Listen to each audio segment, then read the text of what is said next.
Hi, welcome to this vlog. My name is Harsh Vora, and today I'm going to continue on my analysis of China's competency in relation with the United States.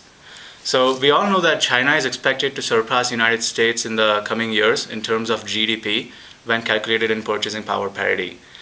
According to World Bank, the size of China's economy is $10.1 trillion right now, and the size of America's economy is $14.6 trillion. So that is pretty close, and the gap is narrowing rapidly. If we look at the annual real growth rate of China, then a real growth rate of domestic GDP, then that is 10.5% compared with 1.7% of US in the past 10 decades. So that is the average rate. And it won't be long before China's 1.3 billion people will produce more goods than America's 310 million people. So now many economists from Thomas Friedman to Niall Ferguson, they argue that the reason behind this is that America's economy is mainly deferred maintenance, whereas China is a nation of deferred gratification, in the sense that in America we spend, borrow, and patch, and whereas in China they save, invest, and build. Now, is that a reason to fear? How is China's competency in relation to America? So,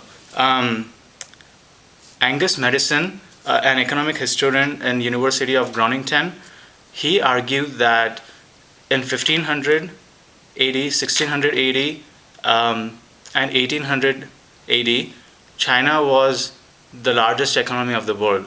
Only in 1700 AD was India the top economy. Now, that is startling, but the real fact is that China's economy was the largest in terms of GDP. It produced more goods than any other country. But that doesn't mean that China was the wealthiest nation back in 1500. In 1500, Italy was twice as wealthy than China. And in 1700, Netherlands was 3 times as wealthy. In 1870s, British or England was about 6 times wealthier than China. So clearly, China was not the wealthiest nation back then, even though the economy was the largest.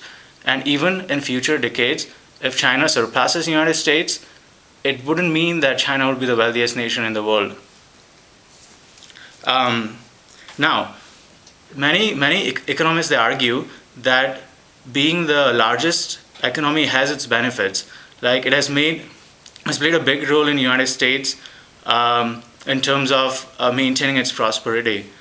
Like for example, the United States, the dollar is currently predominant in the world financial markets, and that has allowed the United States to trade and borrow its own currency.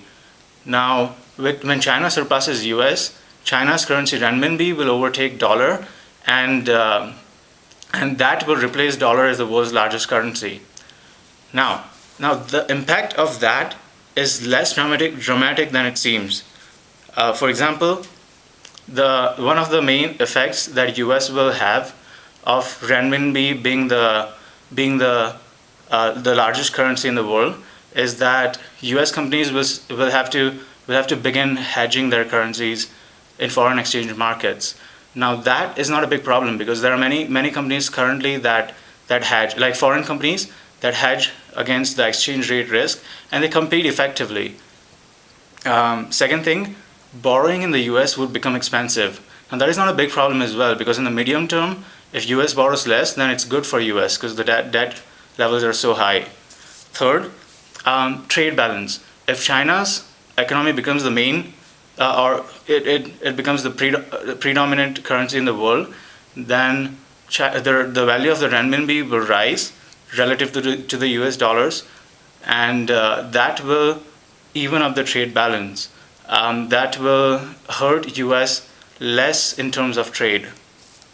So overall, these 3 reasons, hedging, borrowing, and trade balance, they show that US won't be that much affected if China surpasses US.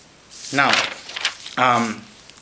if anything, supremacy confers less benefits to to the world's dominant power now than it did back a century ago. Thanks to the post-war international system that U.S. Strove to create, China's a country's ability to use their size to strike an unfair balance or unfair trade agreements have been constrained by the World Trade Organization. So in that case, China will not have huge benefits as well. Now, the last point, it is true that US ranks in the bottom half of OECD countries, such as Norway, Swiss, Singapore, and Luxembourg. So that's US is behind those countries in terms of quality of life indicators such as life expectancy. But it is still far ahead of China's. Like, for example, an average person lives 5 years longer than an average person in America. He lives 5 years longer than an average person in China. Now, the happiness levels in the United States, in happiness terms, United States ranks 15th according to World Values Survey, whereas China, it ranks 70th. So in those terms as well, the United States is still far ahead of China, and it will take decades for China to compete with the United States in that area.